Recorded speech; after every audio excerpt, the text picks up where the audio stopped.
saying it for 3.5 years. That one didn't count. Should have never counted. It was bullshit. It was a fluke. And then I went out there and 40-20 and ate him. So it's like, it is what it is. We can all agree on that. That's nice. Yeah, and all the people that are like, man, he's gonna gas out in 5 rounds. He's gonna gas out. Literally put the pace on him and actually just broke him. Physically broke down his body. Stayed at range the whole time, or was making him guess the whole time. He couldn't set up any of his KO shots that he set up on these other guys. It almost like it made him look. You made him look bad. You made him look very tough, like he has a lot of heart, but on another level, skill wise, speed wise, everything, and it's exactly what we knew. Yeah, people are saying it's the Moutinho 2.0, so that's good. It was so weird, and I was telling you this the other day. I never told anyone that. When I was leading up to fight week in the fighter hotel, it was the COVID hotel.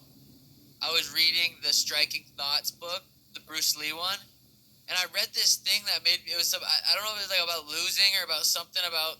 It was something that gave me a weird feeling that I've never had going into a fight. I didn't say anything to anyone because I was like, yeah, I was like, all right, that's not true. But I had a weird feeling, and then I go into that fight and lose the way I did. I was like, what the fuck? That was so weird. But then this fight just felt so fucking confident that everything just was gonna go fucking so perfect. Yeah, and even I mean, you're up 4 rounds to 0 on the guy, and you're still you could have very easily like I didn't want to give him any chance at winning. You could have very easily bounced around, thrown a few punches in that 5th round, but you sat there and traded with him and kept trying to put it on him, and that's really the reason you got hit with that little liver shot at the end. Ow!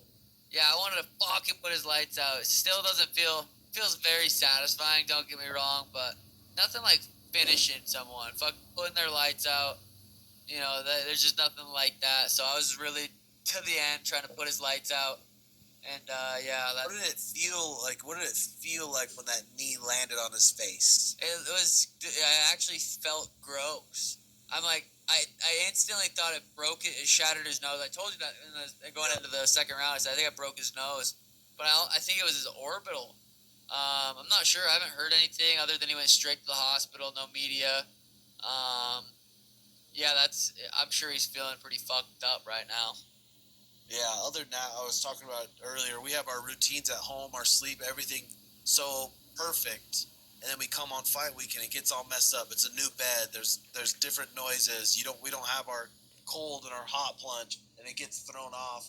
But We just got our own fight week dialed though. Fight week schedule routines. It's fucking just straight dialed. Who's next for Chito? I was thinking it would be fun. Maybe Chito versus Henry could be sweet. Peter Yan called out Chito. Chito Aljo would have been an interesting fight if